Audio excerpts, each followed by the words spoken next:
Hello everybody, this is me, Qua, and today we're reviewing a Marvel Legends. Marvel Legends, the Shocker. And, not the first Marvel Legends figure I would expect for myself to be reviewing on this channel, but, it's the one I actually wanted to kind of talk about, because there's some cool things and there's some not so cool things. So, again, to the not so cool things first. Shocker's fists don't articulate at all, because Hasbro got too lazy to make a cut in the wrist and at that joint. Because they're like, oh, we have to make a new mold for this. Oh, we're gonna go lazy. Oh, yeah, no, it would have not really costed you a whole much just to break that. Like, nobody would have cared. Literally nobody. And yet they went the lazy route, so it's like, yeah, it is what it is. There's a close look at the face sculpt. They nailed the look. I wish they painted in the lines though. They got lazy. Fucking lazy. Also the paint. That kinda, yeah, that's fucking rough. That said though, that's all I gotta really bitch about here. And some of the color matching could be better. But yeah. Anyways, as you can see, if you're looking at him, hold on. Like a lot of the brown parts had this, like, with the exception. Oh no, his head still has that texturing. It has like a very leathery texture to it. The brown spots, which I really do love and appreciate. I think his hands have that. His hands are the only spot I think that does have that texturing. Or if it is there, it's very subtle in comparison. But yeah. In addition, the quilt area looks pretty nice. We'll go over articulation. You got your thigh swivel, your double jointed knee.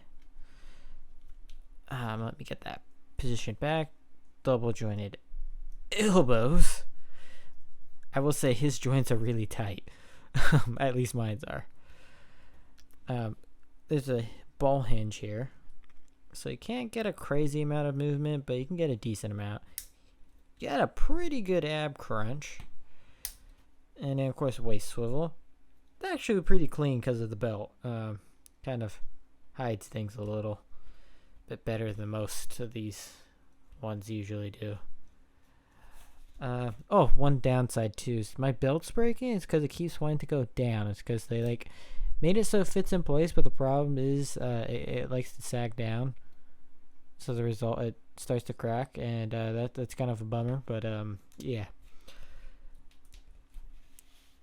But yeah, and to change the wrist out, it's pretty fucking simple. You just take that out, get this, boop, there you go. And just for some. Oh yeah, and then he does come with some effect parts. They're kind of a bitch to put on, but yeah. There you go. You could have him looking kind of cool.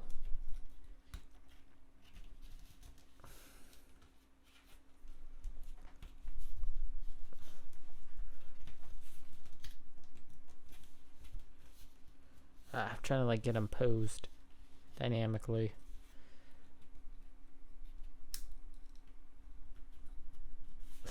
Oh, wait a minute. There we go. Woo! This is one thing I like about Marvel Legends. Just the posability of these figures. Granted, if you want a more posable figure, you have to get imports and all that shit. But I've had a very crap shoot when it comes to imports. Maybe I'll review them sometime, because I have a SH Figuarts Mandalorian and a SH Figuarts Jango Fett. Both are kind of shit in different ways. Mandalorian's QC is a lot better than the Jango, but the Jango's a better figure than a Mandalorian in terms of sculpting. Figure arts, and then I got a Mayfix Stormtrooper, which was not great. Had really squeaky joints that just made my skin crawl. I did have monster arts. The monster arts I fucking love. So yeah, you definitely get. I feel like with monsters, you get more for what you paid for. And a lot of them, but yeah, with those figures, but yeah. Anyways, tangent aside, yeah. It's a good shocker. There's not really a crazy amount to talk about with him. Went over the accessories, went over how he looks. And yeah, I will say Shocker is one of my favorite Spider-Man villains. I always just really appreciated the aesthetic of the character. I just fucking loved it. It's one of those names I remember. The fucking Shocker. It's like, I don't know. It's just like in my brain. Like when you ask me, Spider-Man villains that aren't Green Goblin.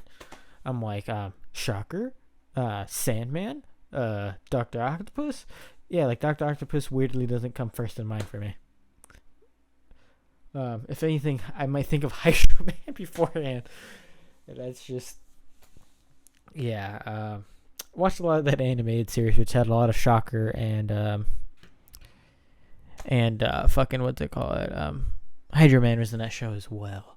I did watch quite a bit of the, or not quite a bit. I've watched like Spider-Man 2 and 3 more times than I could count. I will say I don't enjoy Spider-Man 3 too much. It's that movie's fucking weird. If I ever do movie reviews again on this channel, which I actually might, but what's it called? Spider-Man 3 be an interesting movie to talk about because there's some things I do like about that movie and there's some things I don't. I think a lot of the stuff with Sandman works in that movie, and even with Harry as the new Goblin works. The whole Venom thing just that kind of falls on his ass. But yeah, anyways, this has been me, Qua, signing out here. You guys have a good one. Peace.